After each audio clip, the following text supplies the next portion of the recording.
Hello दोस्तों, स्वागत है आपका टारगेट विद अजय सर में। आज है 19 अप्रैल। महत्वपूर्ण क्वेश्चन लेकर आए करंट अफेयर से। आप सभी दोस्तों से रिक्वेस्ट है कि अगर आपने मेरे चैनल को सब्सक्राइब नहीं किया है तो चैनल को सब्सक्राइब कर लीजिए, दोस्तों में शेयर करिए और हमेशा पूरा वीडियो देखा करिए। पहला क्वेश्चन है, किस औद्योगिक संगठन ने एग्जिट फ्रॉम लॉकडाउन रिपोर्ट जारी की है? किस औद्योगिक संगठन ने एग्जिट फ्रॉम लॉकडाउन रिपोर्ट जारी की है? ऑप्शन ए सेबी ने, ऑप्शन बी नेस्कॉम ने, ऑप्शन सी एसोचैम ने, या फिर ऑप्शन डी सीआईआई ने। फटाफट कीजिए इसका राइट आंसर। और इसका राइट आंसर है ऑप्शन डी, सीआईआई ने जारी किया है आपका एग्जिट फ्रॉम लॉकडाउन रिपोर्ट। ठीक है, इसको हिंदी में बोलेंगे भारतीय उद्योग परिसंघ ने एग्जिट फ्रॉम लॉकडाउन सीआईआई रणनीति शीर्षक से एक रिपोर्ट जारी की है और विभिन्न क्षेत्रों को उनके इलाके में कोरोना वायरस के संक्रमण की तीव्रता के आधार पर चरणबद्ध तरीके से लॉकडाउन खोलने की सिफारिश की है। ठीक है, नेक्स्ट क्वेश्चन की तरफ बढ़ते हैं। महत्वपूर्ण क्वेश्चन है अगला भी। हाल ही में किस देश ने भारत को हार्पून एंटी शिप मिसाइल और टॉर्पीडो की बिक्री को मंजूरी दी है? हाल ही में किस देश ने भारत को हार्पून एंटी शिप मिसाइल और टॉर्पीडो की बिक्री को मंजूरी दी है? ऑप्शन ए रूस ने, ऑप्शन बी जापान ने, ऑप्शन सी संयुक्त राज्य अमेरिका ने, या फिर ऑप्शन डी ग्रेट ब्रिटेन ने। फटाफट कीजिए इसका राइट आंसर, क्योंकि महत्वपूर्ण क्वेश्चन है, क्योंकि इंडियन डिफेंस की बात है यहाँ पे।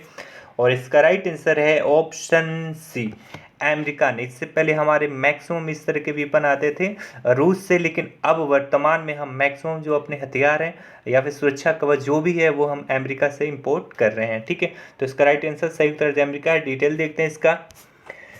हाल ही में संयुक्त राज्य अमेरिका ने क्षेत्रीय खतरों से निपटने और भारत की निवारक क्षमताओं को बढ़ाने और अपनी मातृभूमि की सुरक्षा बढ़ाने के लिए भारत को 155 मिलियन डॉलर की लागत से हार्पून ब्लॉक एयर लॉन्च मिसाइलें और MK-54 all round light weight torpedo की बिक्री को मंजूरी दी है, जिसके तहत भारत अपनी क्षमता को बढ़ा सकता है और अपनी देश की जो मातृभूमि की सीमा है उसको और ज़्यादा सिक्योर कर सकता है, जिससे बाहरी शक्तियों को भारत की सीमा में प्रवेश करने से रोका जा सकेगा। नेक्स्ट क्वेश्चन देखते हैं।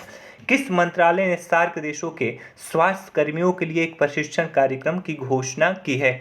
किस मंत्रालय ने सार्क देशों के स्वास्थ्य कर्मियों के लिए एक प्रशिक्षण कार्यक्रम की घोषणा की है? ऑप्शन ए विदेश मंत्रालय ने, ऑप्शन बी गृह मंत्रालय ने, ऑप्शन सी मानव संसाधन विकास मंत्रालय ने, या फिर ऑप्शन डी स्वास्थ्य और परिवार कल्याण मंत्रालय ने। फटाफट कीजिए इसका राइट आंसर, महत्वपूर्ण क्वेश्चन है।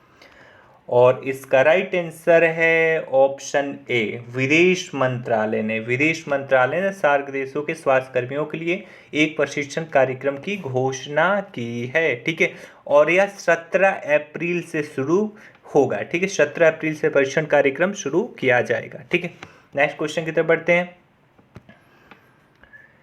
किस मंत्रालय ने सहयोग मोबाइल एप्लीकेशन जारी किया है? किस मंत्रालय ने सहयोग मोबाइल एप्लीकेशन जारी किया है? ऑप्शन ए सामाजिक न्याय और अधिकारिता मंत्रालय ने, ऑप्शन बी स्वास्थ्य और परिवार कल्याण मंत्रालय ने, ऑप्शन सी विज्ञान और प्रौद्योगिकी मंत्रालय ने, या फिर ऑप्शन डी कारपोरेट मामलों के मंत्रालय ने। फटाफट कीजिए इसका right answer.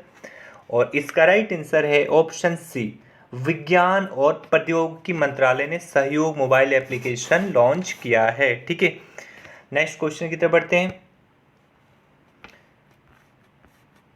Chitra gene lamp N क्या है? चित्रा जीन लैंप एन क्या है? ऑप्शन ए कोविड-19 नैदानिक किट है, ऑप्शन बी एक स्वचालित लाइट बल्ब है, ऑप्शन सी वेब विकास उपकरण है, या फिर डी उपरोक्त में से कोई नहीं। फटाफट कीजिए इसका right answer.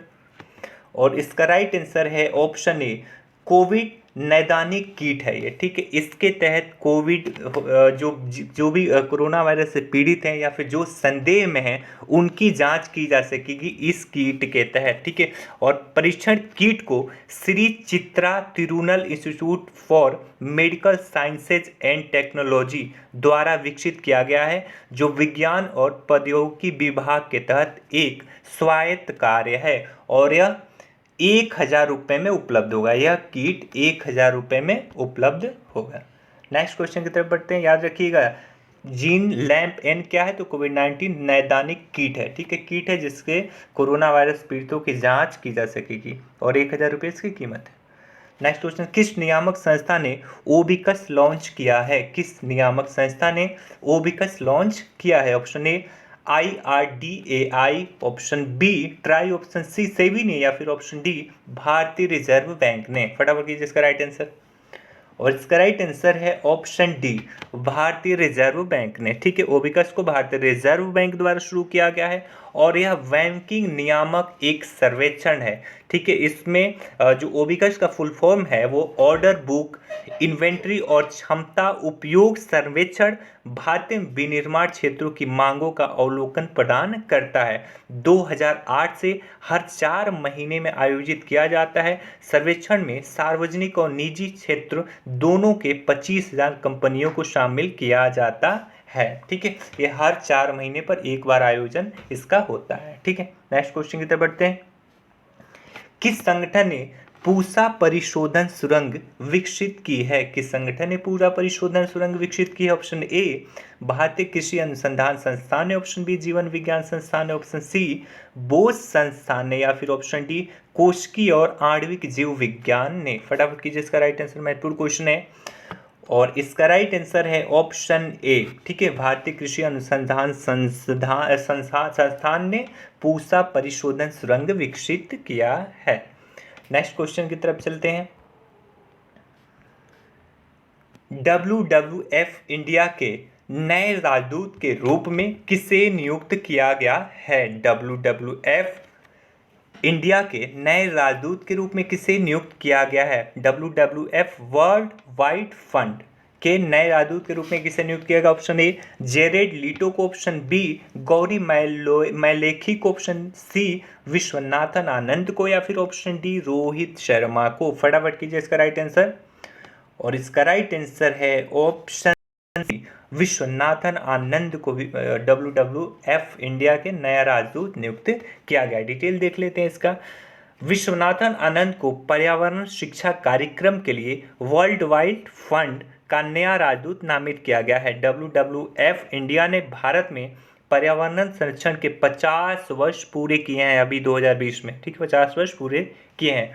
World wide fund की स्थापना 27 नवंबर 1969 को एक धर्मार्थ ट्रस्ट के रूप में की गई थी। इस संगठन ने 1987 में अपना नाम वर्ल्ड वाइल्ड लाइफ फंड को बदलकर वर्ल्ड वाइड फंड कर दिया है। ठीक है, नेक्स्ट क्वेश्चन की तरफ बढ़ते हैं। महत्वपूर्ण क्वेश्चन होगा। 9 नंबर क्वेश्चन देखते हैं।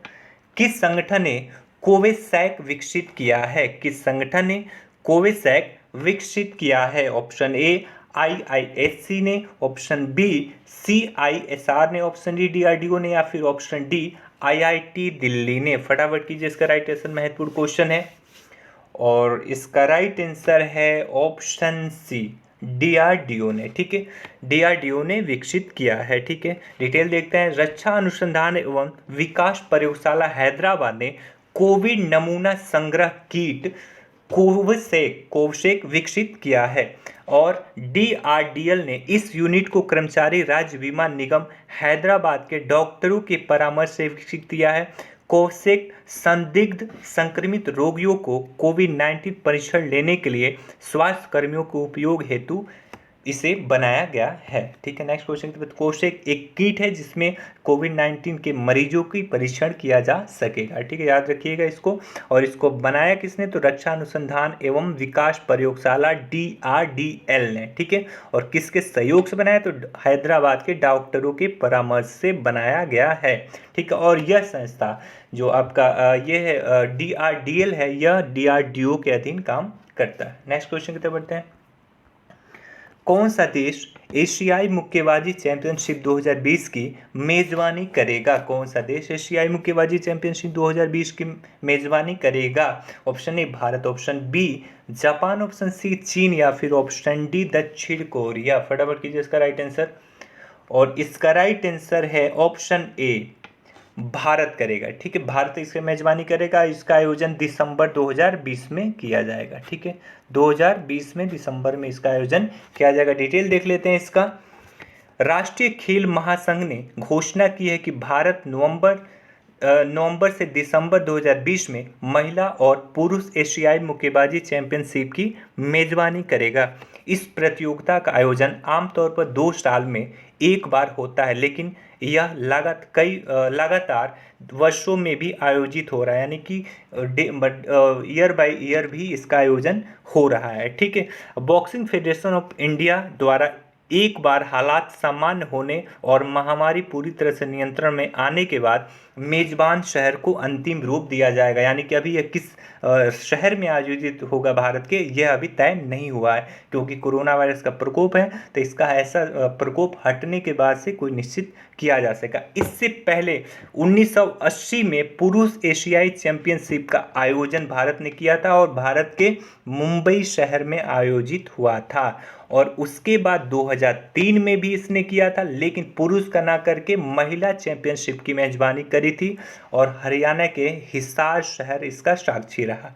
लेकिन 2019 में टूर्नामेंट पुरुष और महिला दोनों एक साथ होने लगा है। ठीक है। 2018 तक ये अलग अलग होता था, लेकिन 2019 से यह एक साथ आयोजित हो रहा है। ठीक है। नेक्स्ट क्वेश्चन की तरफ बढ़ते हैं।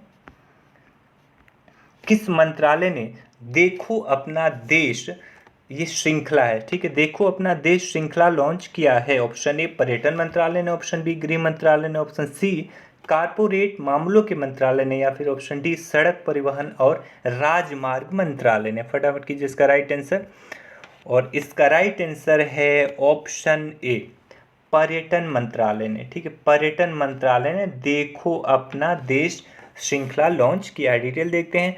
14 अप्रैल 2020 को पर्यटन मंत्रालय ने महत्वपूर्ण स्थलों की गहराई से जानकारी और विभिन्न भारतीय स्थलों के इतिहास और विविध संस्कृति को उजागर करने के लिए देखो अपना देश श्रृंखला शुरू की है। इस श्रृंखला का पहला सेमिनार दिल्ली शहर में था और इसे city of cities Delhi's personal diary शीर्षक नाम दिया गया। ठीक है।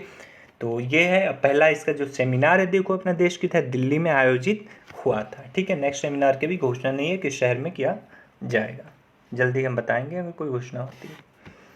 12 नंबर क्वेश्चन देख, किस शैक्षणिक संगठन ने स्कूली छात्रों के लिए फिट इंडिया के साथ भागीदारी की है? किस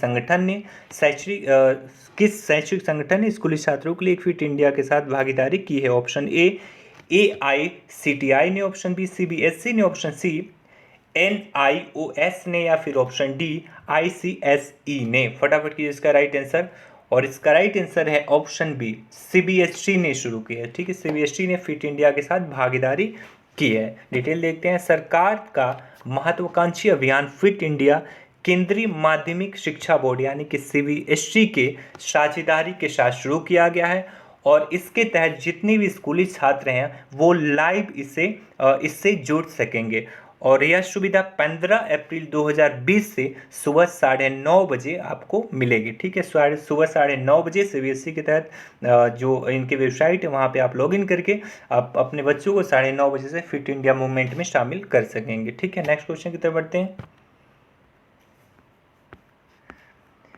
कोविड-19 नमूनों का पूल परीक्षण शुरू करने वाला पहला राज्य केंद्र शासित प्रदेश कौन सा है? कोविड-19 नमूनों का पूल परीक्षण शुरू करने वाला पहला राज्य केंद्र शासित प्रदेश कौन सा है? Option A Maharashtra, option B Delhi, option C Uttar Pradesh, या फिर ऑप्शन डी पुदुचेरी। फटाफट कीजिए इसका राइट आंसर, और इसका राइट आंसर है ऑप्शन सी पूल परीक्षण शुरू करने वाला पहला राज्य उत्तर प्रदेश बन गया है। ठीक है। पूल परीक्षण शुरू करने वाला पहला राज्य उत्तर प्रदेश बन गया है। ठीक है। इसके तहत पूल परीक्षण के तहत अगर कोविड-19 परीक्षण के 10 नमूने अगर नेगेटिव आते हैं तो वह माना जाएगा कि सभी मामले नेगेटिव हैं, लेकिन अगर 10 में से कोई भी एक मामला पॉजिटिव आता है तो 10 व्यक्तियों की दोबारा से इंडिविजुअल तरीके से अलग अलग तरीके से जांच की जाएगी। इसके तहत पूल परीक्षण नाम का परीक्षण जो है वो शुरू किया गया है। नेक्स्ट क्वेश्चन की तरफ बढ़ते हैं। भारत सरकार ने 20 लाख खुदरा दुकानों की श्रृंखला किस नाम से शुरू करने की घोषणा की है? तो इसका राइट आंसर है, जैसा कि ग्रीन हो चुका है पहले ही, ए सुरक्षा स्टोर के नाम से शुरू किया गया है। कल के लिए एक प्रश्न है, देखते हैं, महत्वपूर्ण क्वेश्चन होगा, उत्तर आपको देना होगा कमेंट बॉक्स में। किस मंत्रालय ने अखिल भारतीय कृषि परिवहन कॉल सेंटर की शुरुआत की है? किस मंत्रालय ने अखिल भारतीय कृषि परिवहन कॉल सेंटर की शुरुआत की है? ऑप्शन ए सड़क परिवहन और राजमार्ग मंत्रालय ने, ऑप्शन बी खाद्य प्रसंस्करण उद्योग मंत्रालय ने, ऑप्शन सी मानव संसाधन विकास मंत्रालय ने, या फिर ऑप्शन डी कृषि और किसान कल्याण मंत्रालय ने।